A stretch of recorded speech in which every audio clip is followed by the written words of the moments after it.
Hey guys, welcome to the video. Today we're going to be talking about audio normalization on YouTube, or loudness normalization and peak normalization, the two different normalization formats, what YouTube uses and how it uses it. I'm going to tell you right now just what we've done before we hop into the video.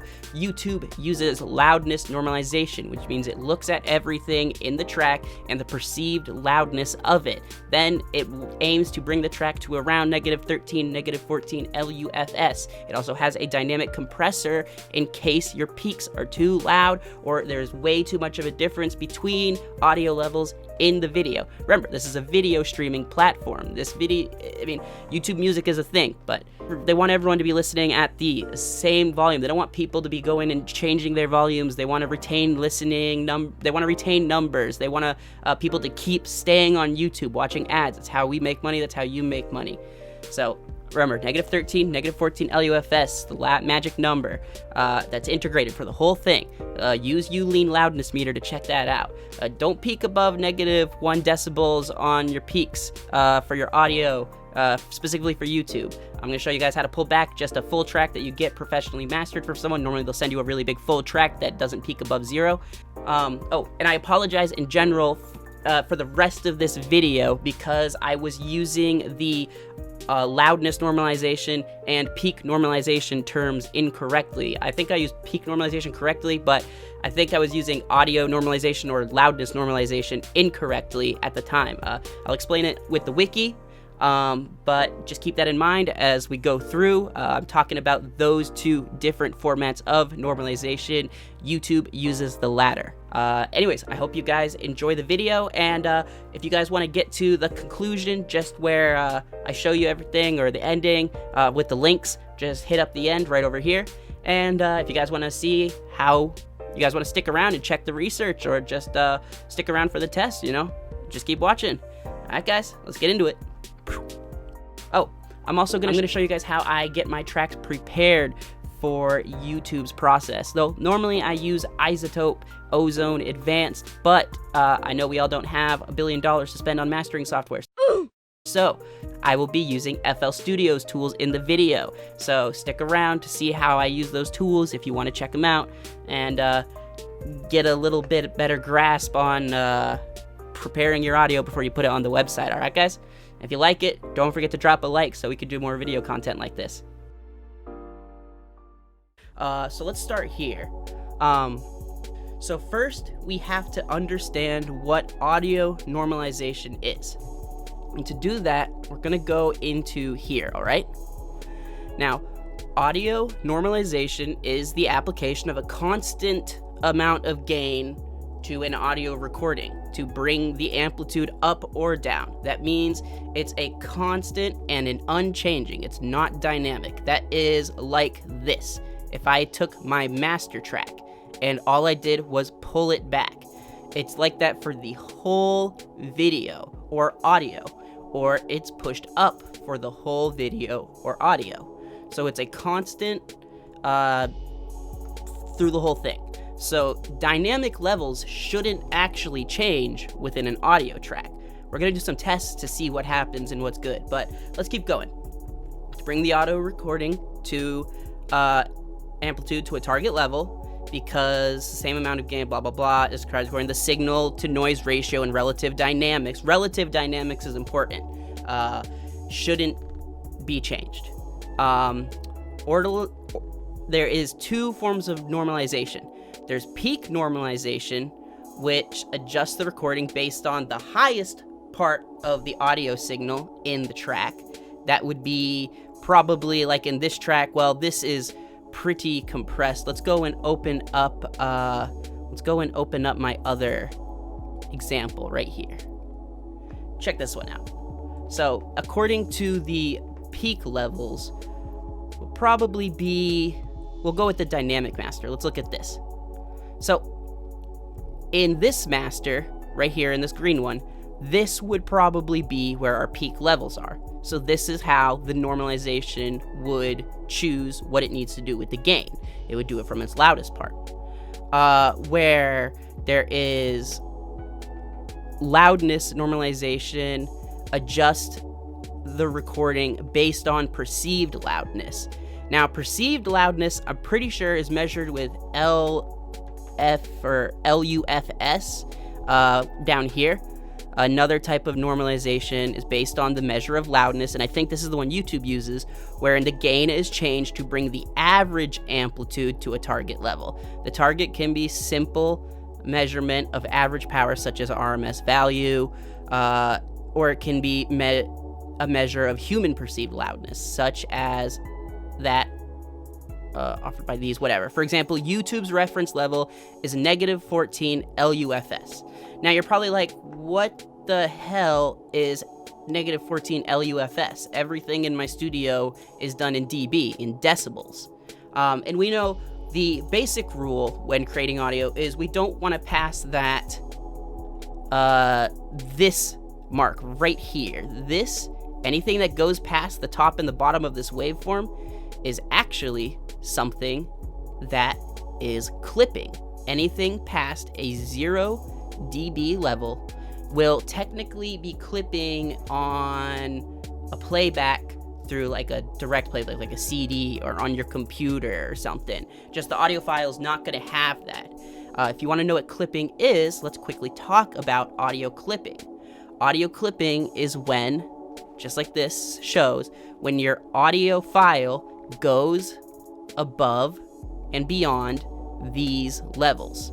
Therefore, this information is lost within the rendered file. This can lead to things like distortion, loss of dynamic range. Just in general, it's not a good thing for your track. If you want to introduce distortion, you can do this earlier in the mixing process. Although some tracks really benefit off things like this. XXX Tentacion songs were really loud and distorted. It gave them a lot of energy. But normally in general, mixing and mastering, we don't want to go above that.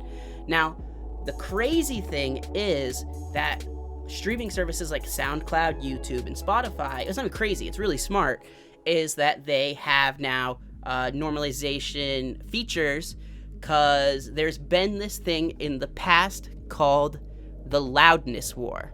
And the loudness war is the loudness race, refers to the trend of increasing audio levels with recorded music, which reduces audio fidelity, quality, and according to many critics, listener enjoyment. Increasing loudness was a big thing because if we hear things louder, supposedly it sounds better to us. So let's look at these right here. 1980, 2001, 2005, 2011. These 2011. So we could see the audio levels definitely getting getting louder, but that's not exactly a problem here. The problem is when you put your audio track that is this loud the whole way through post it on SoundCloud, where they not transcribe, but convert everything. I think it's into a 128 KB MP3 for streaming, and really loud files like this, when being converted, can lose some quality. So in general, nowadays on streaming services, it's kind of nice to give your audio track a headroom of about 1 or 2 dB and or a little bit more dynamic range. That way there's not as much quality being lost during the conversion process. Now YouTube, again, remember, there is no conversion here. Your audio goes up in your video. The big thing is the audio levels for the normalization, all right? So we need to take a look at compression, because this is what we'll use a lot of to get our tracks to sound louder without getting them to be too loud. A lot of softwares today, you come with features like this, where you can shoot, like Ozone 8, which I use, has a streaming preset where I can just tell it to master according to a streaming service. Now, this actually doesn't help us too much because we want to know what's going on rather than just throwing Ozone 8 on here and telling them that, hey, this is going to be going out for streaming. Maybe it's better that we understand the audio track that we're going to be posting or the master that we received from someone and possibly pulling it back before posting it onto a specific service. So let's see, Master Assistant in general. Look at this. So I can go to my loudest part of my song and just loop this, all right? Now I'm going to go to Ozone 8, and you'll see that they try and keep the true peak under 1 decibel. It's pretty smart. Now, most things in broadcasting, like I said, are done in RMS or LUFS. Now I'm going to sit here and go to a Master Assistant and go to streaming. This is going to master them different depending on what you want to do. You don't have to have Ozone 8 for what I'm going to teach you today, because everything we're going to learn about, I'm going to show you how to do just within FL Studio or your DAW. That way you can do this, but this is just an example. So check this out.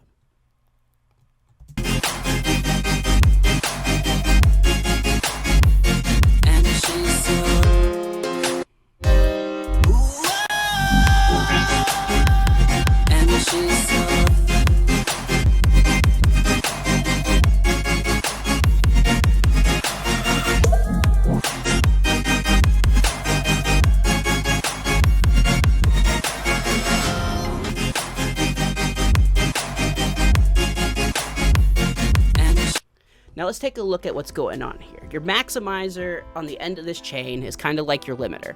It's telling it not to go past 1 decibel, which is great for streaming services. All right, so this already gives us a great place to start. We can look at the peak of our audio levels.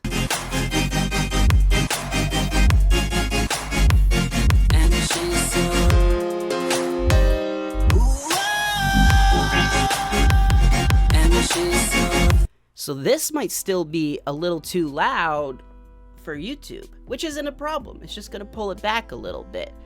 Originally, this video idea came from a comment that I received on a different video for this song, which says, why does this song sound like a compressed MP3? And I was like, it's a really good question. So there is a free plugin online called Loudness, all right? The Loudness meter. I recommend everyone picking this up in their studio. It's a great software. All right. What this does and what you can tell it to do is check your LUFS for your song. You can play from beginning to end. There's short term, and then there's your loudness range, your integrated momentary max, which is your peak. Great for normalization based on peak loudness rather than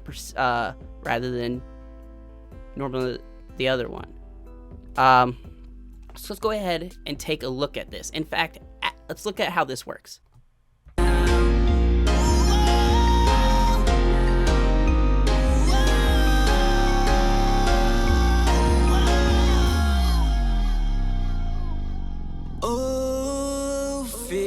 She's so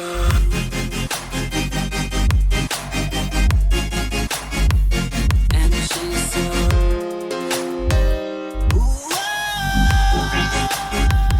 and she's so.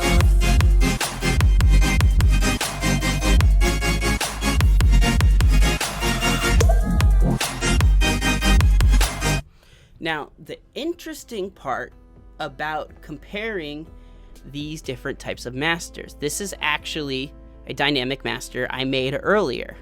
This is an original master that I got from a professional studio that I ordered. This is the one that's used in SoundCloud and Spotify from a while ago. Now, usually if you send off to a company and you ask for a master, they're going to send you something like this, something loud and thick, like for CDs. That's fine. But in general, for YouTube, I found that if I'm going to use someone else's master that they've given me, and it's very loud, I will pull the track back about 2 decibels, and that's what this is. This is a rendered version of this pulled back 2 decibels. You can pull back even further, 7 decibels. In general, though, it can be sometimes very beneficial to have a dynamic track. Unless you're trying to push for that max loudness, then very closely monitor where your peak loudness is and your average LUFS is. All right. So what I've also done to help us out is I've gone ahead and I've set up comparisons for us.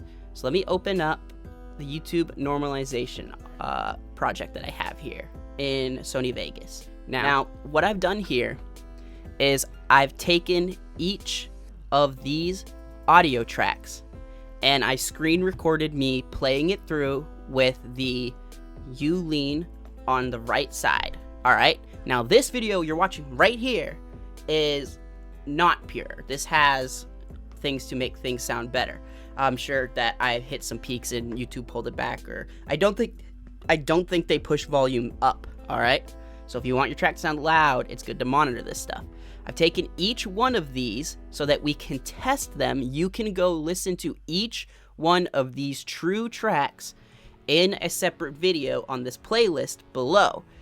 I've taken the original audio file and put it over the video recording of it, all right? And I've labeled them what they are too. As well, there is no audio plug-ins on any chains in this, so everything should come out true. And I set the true peak of this audio software to, or the audio in this software to 0 dB. I put it back after for this video editing and stuff like that, but it was at 0 dB. There's no boost or gain being applied to any of the volume channels. So what you hear is the true levels and of what you're seeing in this, or what you'll be seeing in those videos, but after YouTube has normalized them. I've already went ahead and listened to a few of them, and it's interesting because it seems like YouTube pulls back this, or it seems like YouTube pulls back this one and this one to kind of sound like what I have here on this -7 dB, which means it's not going to peak over 7 dB. Let's go ahead and watch this. It shouldn't. What was it doing? Oh yeah. So check this out. The original master that I got from this didn't go over 0 dB. Probably didn't go over -0.1. Let's go listen to this right here. Pulling it back, loudest area. Look at this waveform. It's really compressed, as you can see.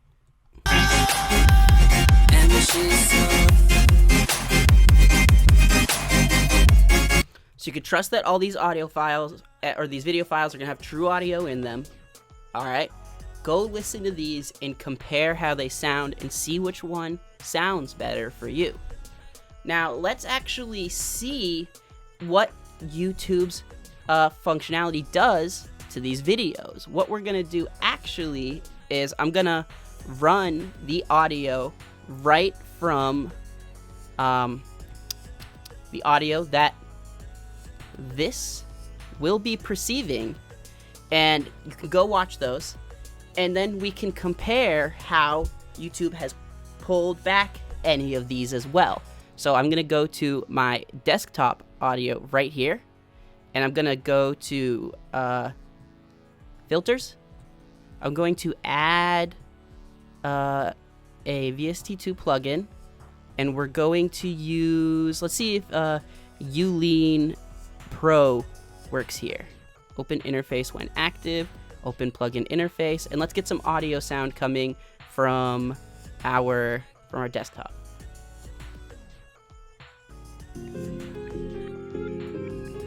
All right, cool. So we can see that U-lean is going to work for us to observe loudness. All right. So let's go ahead and move what we don't need to the side, and then keep important things here. Let's go quickly look at the loudest part of each track. How does that sound? Let's do that. Okay. Now I should be able to adjust, since U-lean loudness meter 2 Pro, I think the UI is scalable. Nice. So, nice thing, and I'll plug this again later, about U-lean loudness meter 2 is that it has a few more functionalities like dynamic range checking, etc., etc. But one thing I really like about it is it has presets in this, and it checks for updates every day. This is a paid version. I think it's like $40, where you can check your settings based on Spotify, YouTube, Apple Music, what you want to be targeting instead. So this is an easier way to do this, and we're going to use this after we look at the effects of YouTube loudness normalization. I'm going to find the best things for you guys. That way you guys have the right numbers at the end on how you want to be posting your music on YouTube with as just your audio tracks for your beats for sale, stuff like that. We want to make sure you have the best audio fidelity possible, that we have the best chance of sale. We want them to sound loud, want them to sound dynamic. We just, in general, want to understand what YouTube is doing to our audio, all right? So let's look first at the dynamic master, all right? All right, now that I have this understood, let's go through and look at how each of these is going to be affected on the number side. Not at when we're listening here, because of course compression acts all different, but this will give us a visual representation at the least of how this is working out for us. Does that make sense?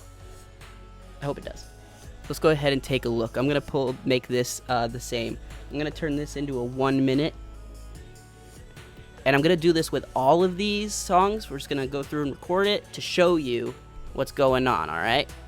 So let's take a look. This is the dynamic master. And we're both recording in LUFS. This is post-YouTube and pre-YouTube comparison. Pre-YouTube's right over here. Post-YouTube is right here, all right?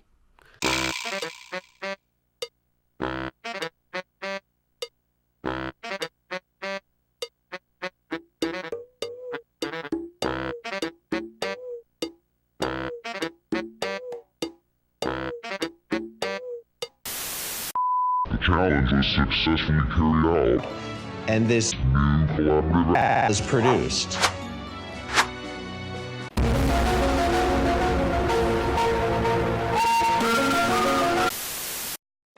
Oh, I also just wanted you guys to see that this is no gain or reduction on the levels, the amplitude here. So this is true post and pre numbers that we should be looking at.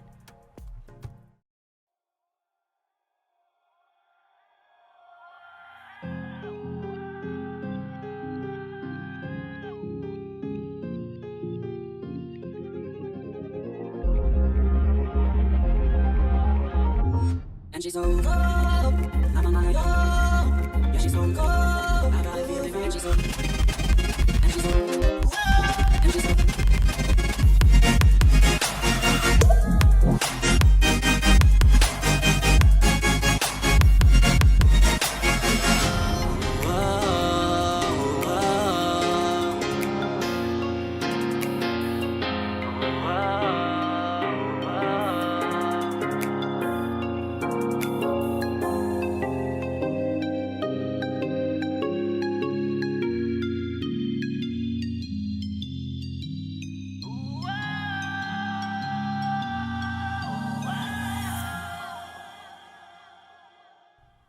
All right, interesting. So something I noticed, and this is, like I said, the dynamic master. Let's take a look at what this looks like. Now, one thing I noticed is that the integrated LUFS and the loudness range, more importantly, the integrated LUFS has only been lost or pulled back a little bit, and this might not even be because of YouTube's normalization feature. This is probably just a loss of amplitude somewhere between rendering and converting of audio formats and your sound card, things like that, though it could be just a little bit of a pullback. We know that our momentary max is -13. Remember, when we're dealing with negatives, the higher the number, the lower it is on that meter until it reaches 0 decibels or 0 LUFS, then going up a number is more. So this is only a tad bit quieter. It looks like by almost just 0.5 LUFS coming out of this YouTube video compared to the audio being put into the YouTube video. So there's not much of a difference if you make a dynamic track at around these levels, if you master your track like this. And don't worry, after we find out what looks like it has the least adjusted audio while still remaining close to the max volume, I'll let you know how this translates into like decibels easily, like what not to peak over. But in general, remember, perceived loudness is different. And remember, Ulean loudness meter original is free, so you can go find that link in the description. Now, let's take a look at this, just the max level track. This is the one I got from the studio, the professional studio they sent me. Now, if I was to post this on SoundCloud, I would probably pull it back 2 decibels. Now, when we get to this one where I mix the super loud level track, super high level track, and this dynamic one, where I mix these two, if this section is pulled back by the same amount during our test, that means YouTube uses a peak normalization feature. But if the volume is pulled back by a different amount, then it probably uses a loudness normalization feature. And we can probably get a gauge on what the volume it likes between these, but I'm pretty sure, just like this thing says, I'm pretty sure that it's probably around -13 LUFS. Now let's go back and let's take a look at what happens here with this big track. Let's look at these numbers. You're gonna be interested to see what happens. All right, here we go.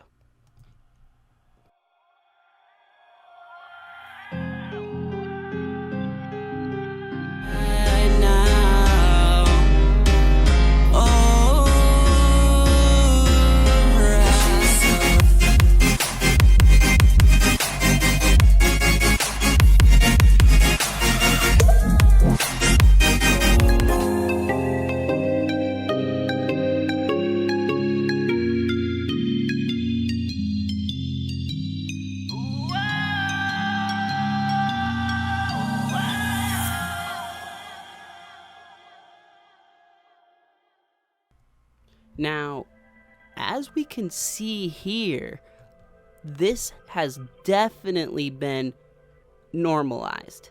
Look at this. Our integrated, don't look at the short-term one.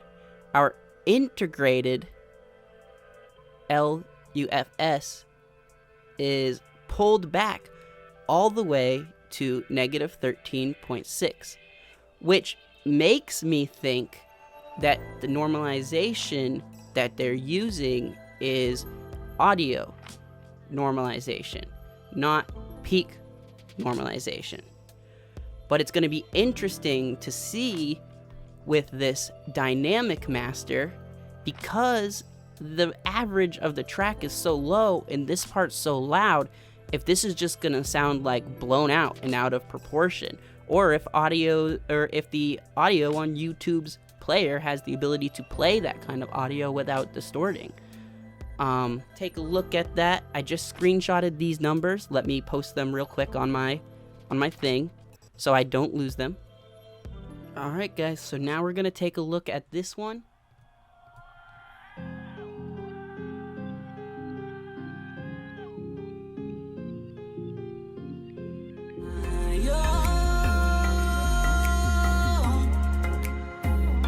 She's stone cold. I've got a feeling right now.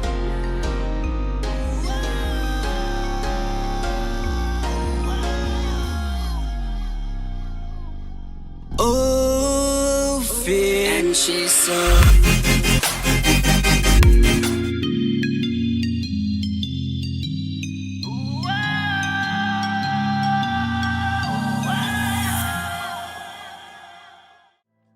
Alright guys, wow. So I think we really figured something out here. It looks like YouTube uses loudness normalization, not peak normalization. If it was peak normalization, our true peak would have been the same as our big level song, or it should have been close theoretically. This was not close by a mile. In fact, we noticed that the integrated LUFS again was brought below -13, even as far as below -14. And probably because this, like, YouTube was like, what is the difference between these audio levels? This is ridiculous. We have to pull back the actual true peak, which is of the original file, which is -0.1 decibels. So it looks like it pulled it back even an extra to stay below that benchmark. But it still wanted to go for the average, or the audio in general normalization. So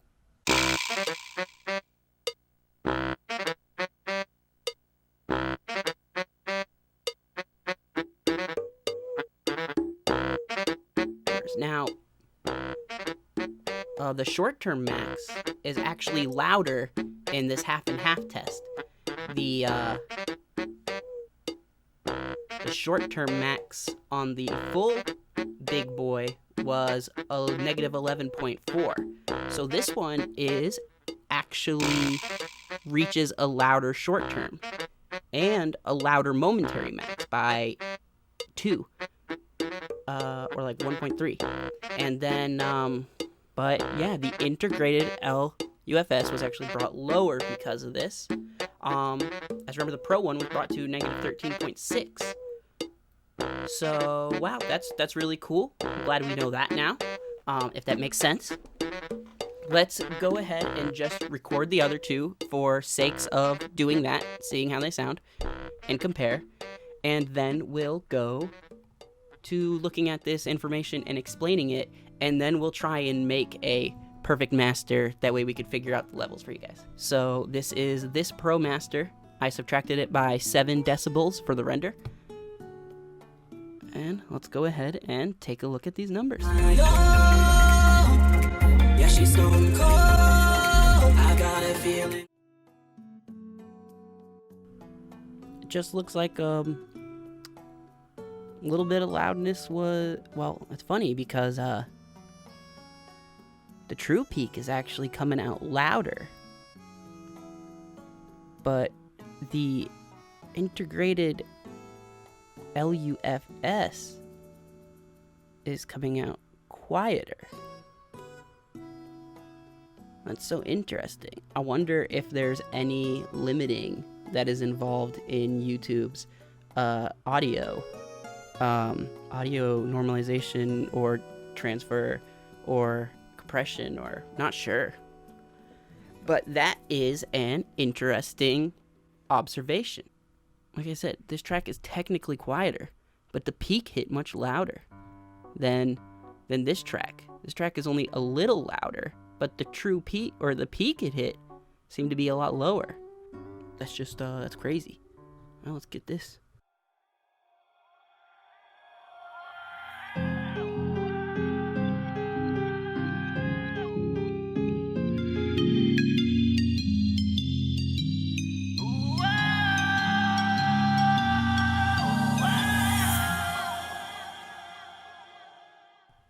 Alright guys, so from what I could see through these continued observations is that it really looks like YouTube loves -13 LUFS. That just the integrated, like the whole track. So before you put your track up on YouTube, try and make one that sounds right about there for the whole thing. You can, like I said, you can use the U-Lean loudness meter, because they keep pulling it back to under -13 LUFS, which is understandable. That's fine. Perceived loudness is important. So maybe if you do have a big track like this full thick one, it might be best to put it back in the studio, or when you put it on YouTube, your audio chain, like in Vegas or Premiere, pull back the level on it. Now remember, this is only for audio videos, because when you're doing things like talking in this one, there's a lot of other stuff that's going, a lot of other dynamics. This is exclusively like information for how we handle YouTube normalization when we're posting our tracks. And that's interesting because first let me screenshot this.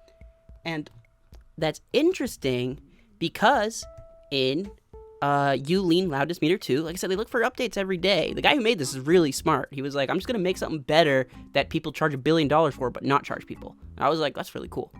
And the YouTube setting on this, it looks like negative 13 LUFS is kind of where you want to stop at. That looks like this preset looks to show that this is the area to aim for loudness, and that's awesome. That means this Lean Loudness Meter 2, according to the studies we just did, is probably a great tool to have in your studio when mixing and mastering for different streaming services. Of course, we'll test these other ones later if you guys like this video, but that's up to you guys.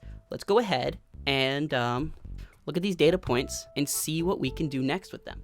All right, guys, I'll be right back. I'm gonna do some posting, and then we're gonna do some more recording. For now, I'm gonna post these post tests onto the playlist, and then we're gonna go into FL Studios and look at how to handle our tracks for posting them in videos. All right.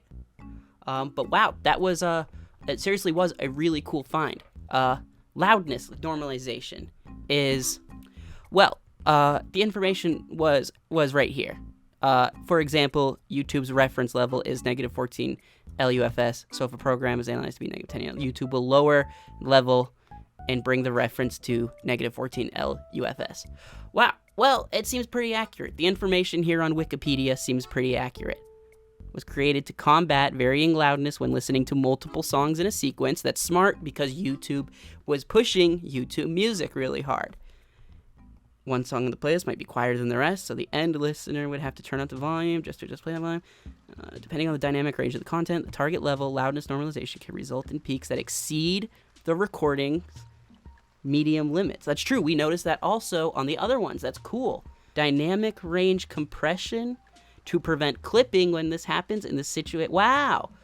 I think it also does use that. That's crazy. I think this is exactly how YouTube's normalization feature works. And now that we've seen and observed this, we can better understand that. That's cool. I don't know where they got their reference, but whoever posted this definitely knows their thing, is what it seems like. I'm going to go put these posts up, and then we're going to come back, look at the data points, and look at how to handle our tracks before we put them up. All right, guys? Thank you.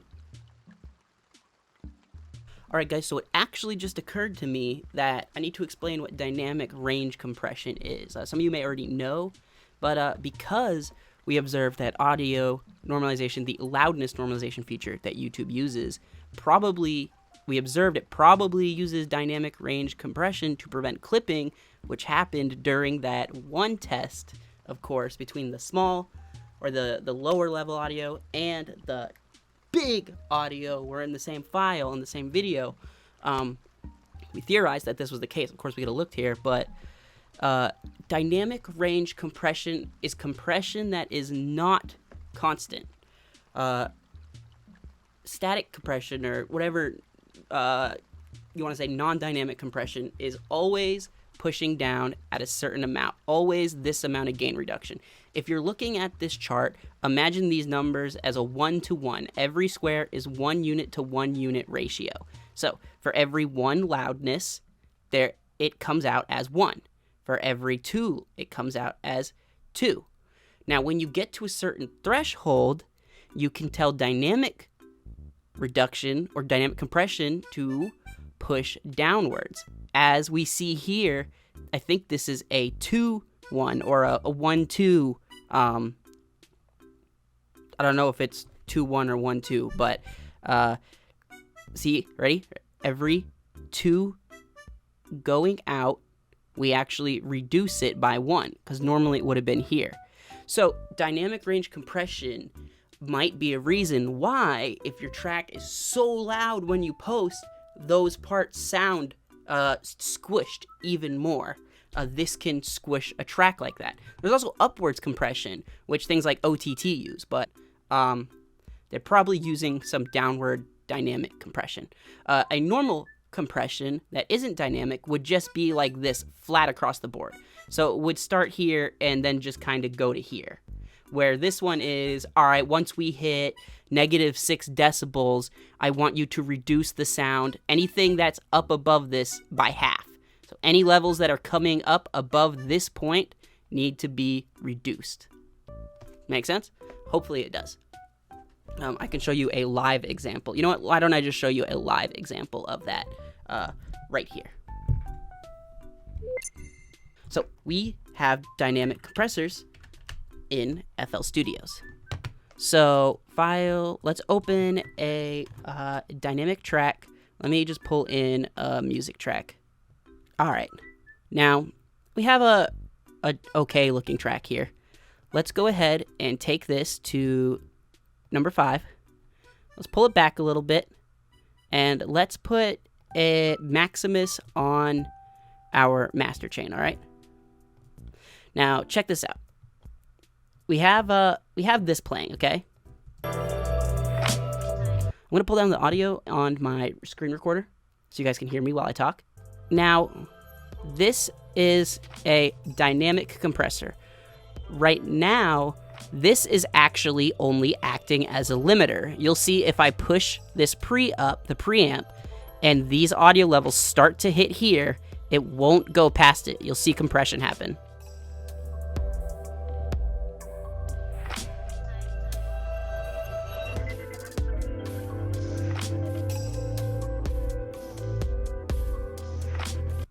You notice we're actually starting to get some distortion because of that as well.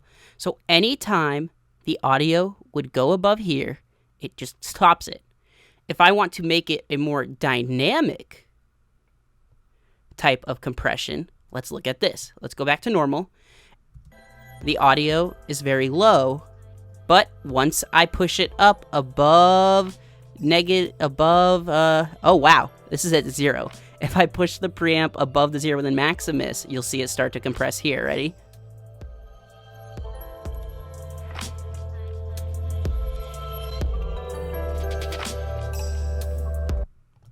Now, let's look at that. As you observed here... Ah, shit. Let's go listen to it again.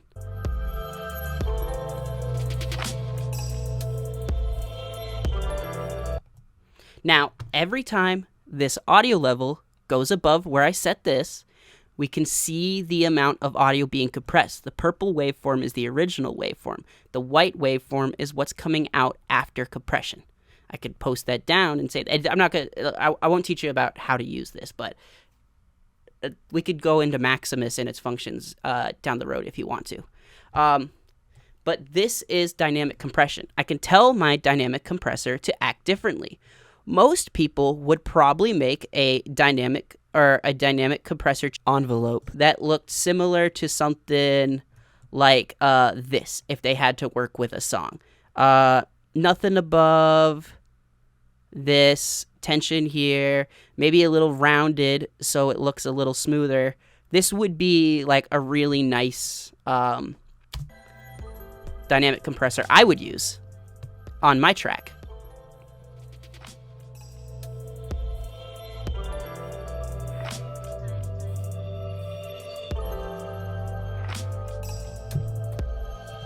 Now, as we can see, these white lines are the limiting action that's happening. So not only is there compression happening, there's even some limiting happening at the same time. You'll even notice like this is a common envelope. If you go into the preset of Maximus and you go to like Clearmaster, RMS Clearmaster, look, a lot of these have this shape and they push the pre-gain up on each channel. So this setting is used to maximize the loudness of your track in every one of these. And then you have your master here to limit everything.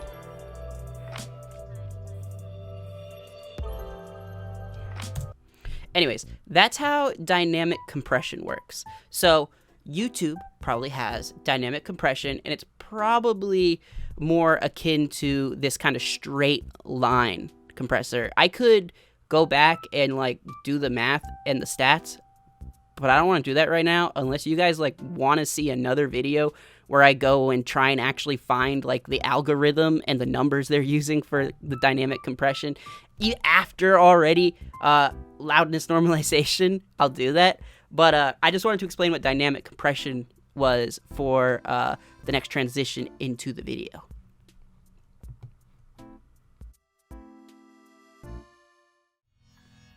Alright guys, what's up? We're back. I finished hooking up that playlist for you guys so you can check out these numbers. That's not it. Let me go to it. This is Pokemon. This video is not sponsored. I wish it was. Alright, so this right here, audio tests. This link will be in the description. It might be the first thing in the description. That way you can check out the playlist. This is before YouTube and the numbers and how YouTube affected them, of course. And this is after. This is post YouTube numbers comparing the pre to the post. So, we could take a look at some of the results. I actually have it in a picture, and we're going to take a look at the results. So, if you guys want to, make sure you go take a look at those as well.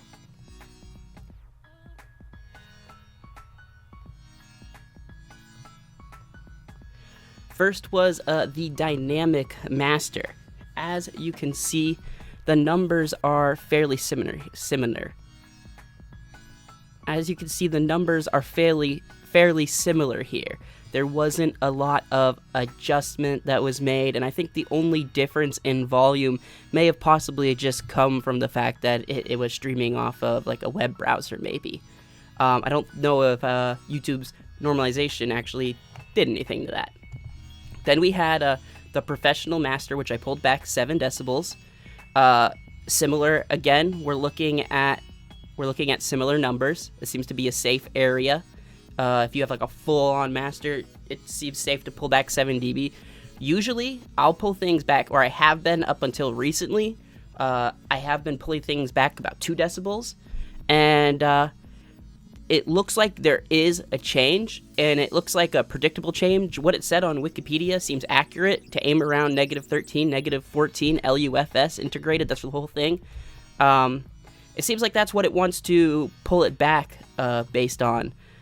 So, you know, we're pulling back all these numbers and volume here.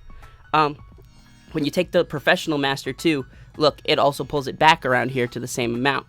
One interesting thing is that the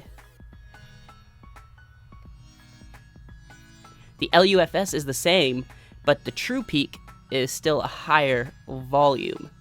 So, of course, you're probably still getting that pump on it. It might sound a little more squashed, I'm not sure. The half and half test, which actually showed us a lot, and which I could have just read on the Wikipedia page, is that there is a dynamic compressor within the normalization, the audio normalization feature. If you go look at that one specifically, you'll notice the first part of the song's really quiet, but the latest part's really loud. It should like be booming, but again, it pulls it back below 13 to 14 LUFS. But look at these peaks. These peaks are so high.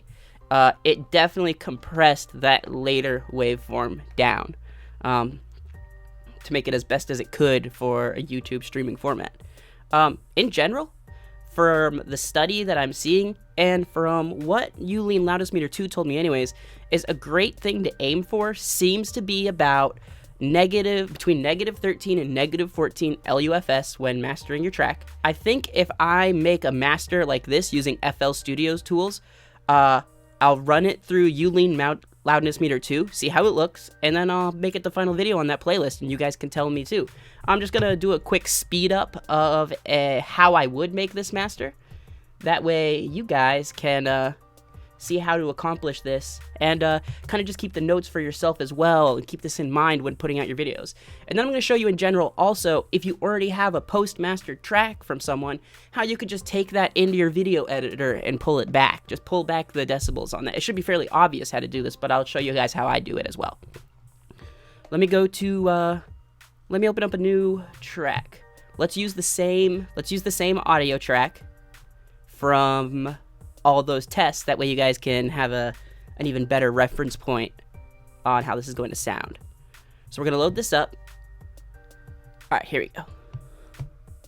Now let's take this audio track and let's load up, let's put it on 1, and let's on the master load up lean and span. We'll put span first, so move that up. Span is a free tool that you can download. I'll put the link in the description. It's great for checking out waveforms and monitoring them. Right now, oh, feeling right now. So that's a fantastic tool. And remember, there is lean loudness meter for free. So take the numbers that I'm going to be giving you here, or the reference points that I'm going to be giving you, and use them for the free version if you don't want to buy the pro version. Let's put this on YouTube. I like how this app, or this plugin, actually checks for updates daily. Like I said, the creator of this plugin is extremely smart, and it seems like a really practical guy. But let's see what I can do.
All right, look at that. That's the post compared to the pre. The post, well, I'll put the post back on the bottom, the pre on the top. This looks a lot better. Like, things look louder. The peaks look more under control. Everything looks pretty full. It doesn't look like it's going to go above what it needs to. I think that this track will read really well with the numbers. Let's just go ahead and take a look. First, I'm going to show you how I did the master for this. So basically, when going through the pre-track, I first looked for sour spots in the mix, and then I pulled them down a little bit. After that, I then made an EQ with just to balance out the audio a little bit more. You'll see that on span, it looks more balanced after this. And then after that, of course, you just get rid of the frequencies a bit above 20K and a bit below 20. They're unnecessary for the ear, and if you clear them out, you have more headroom to work with. You should be doing this in the mix anyways. That way your mixes sound cleaner, things like that. But, you know, mastering as well, it's important to do that. Then after that, I went to Maximus, I started with a clear master preset. It just kind of took the soft curves, rolled with them, and then kind of pulled back the post because it was really loud, and pulled back the pre a little bit as well on the master. I didn't really touch the low, mid, or high. After that, I got those numbers, but now we're going to get rid of them, and we're going to look at span and U-lean for the playing of this one, our final track. We want to see what the numbers look like at the end. So let's go ahead and take a look at this.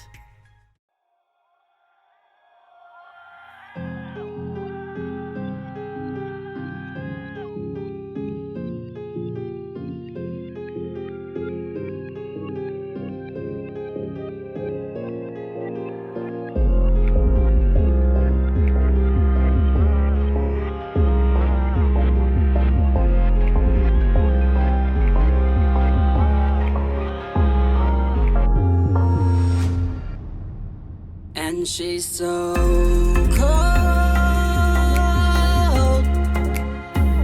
I'm on my own.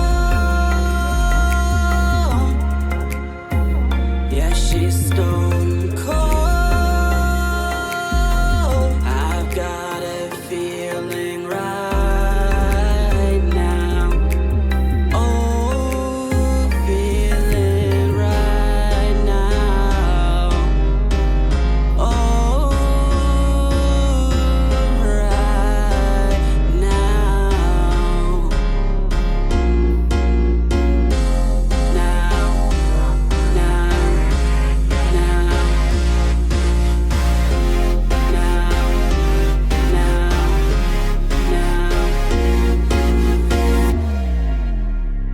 And she's so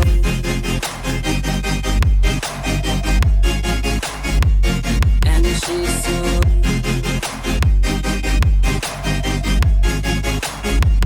and she's so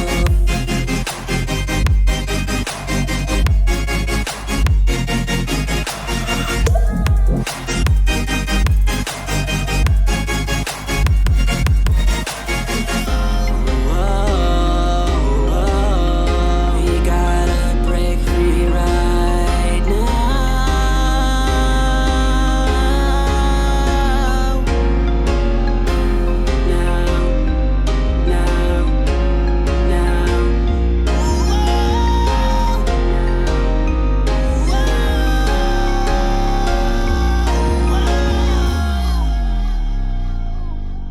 Oh, fear. And she's so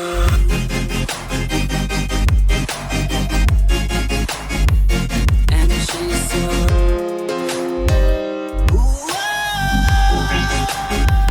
and she's so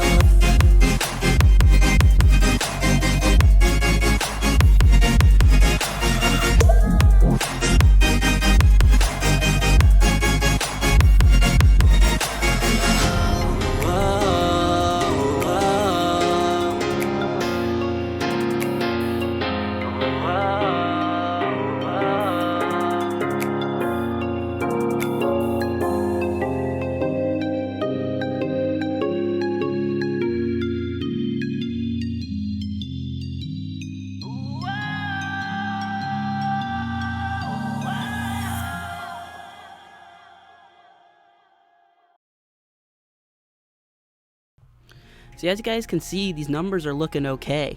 I even have room to boost this track a little bit, so I could probably just gain the post a little bit if I wanted to, pull up the volume. I mean, you should do it in your mastering process, and you'd be looking good. I guess just in general, try and avoid going above -1 decibels, and try avoid going above -13 LUFS. That seems to be where YouTube wants you to be at, like, max loudness. That is perceived loudness as well, and I've already explained why. Yeah, guys, if you stick with those rules and pick up U-lean loudness meter 1, remember, it'll give you the integrated LUFS and let you look at these numbers. You don't need to have the YouTube plug right here to be able to make your audio track on your video ready for YouTube. Remember, anyways, I think this looks okay.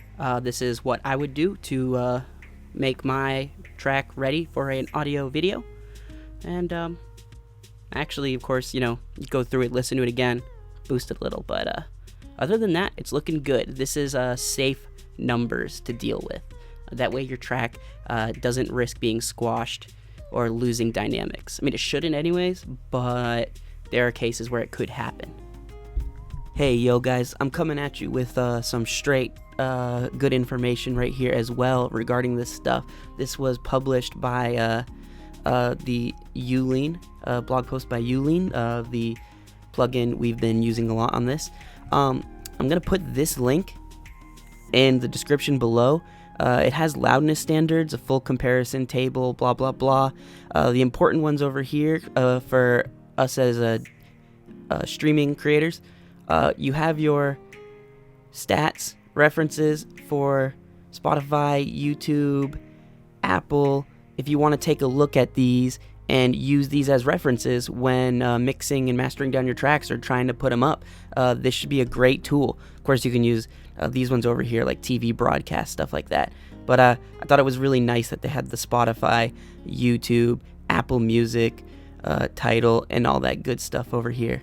And of course, there's a link to get the free Ulean loudness meter. Alright guys, I just wanted to let you know, that's going to be in the description. This is a great, talks to a great link, talks about what's going on here, etc. And might give you a little bit more insight and more clear way that I was able to. Anyways, check it out, guys. Yeah, that's pretty much it. Remember, integrated LUFS is for the whole thing. YouTube looks at the whole track. So you'll want to look at your integrated LUFS within Ulean metering. Remember, it's free. You got Span as well on the download. I'll put a link to both of those down below so you guys can grab them for your studio.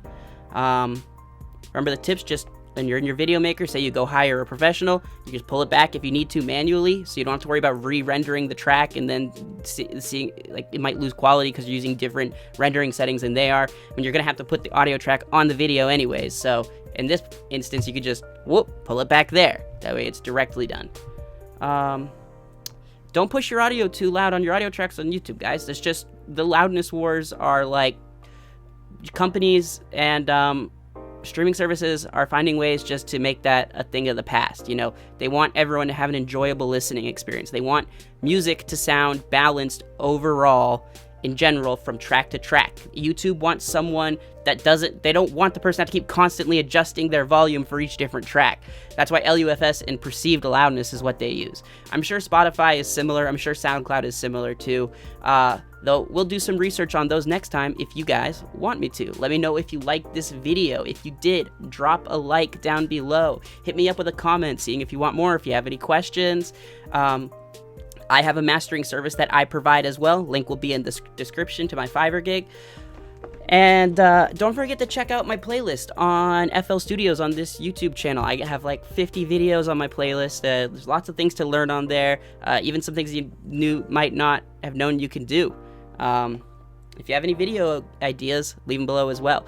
Hit that subscribe button with that bell notification, guys, because at 10,000 subscribers, I'm going to be designing and releasing not only a tutorial, but also a sample pack full of transitions that are going to sound nice, like cinematic transitions, rap transitions, risers, droppers, white noise, things like that. A lot of things that can give more movement to your music. I'm gonna make a tutorial on how to make those and how I like to make them, and I'm also going to try and design around 100 transitions for you guys to put in a sample pack that I can give to you guys for free, because you guys have been awesome supporting this channel. I really love you guys, and check out some of the music and stuff too. You guys are awesome. Thanks for dropping by. Oh, also, don't forget to hit up my Instagram in the description, guys. Give me a follow. I'm trying to get some bigger numbers on there. That way I can get some collaborations with some bigger producers, bigger artists, or some other YouTubers as well for some video content on this channel. It's all thanks to you guys, all right? Go check it out. Take it easy, guys. This has been Professor, and again, guys, take it easy, all right? All love. Peace.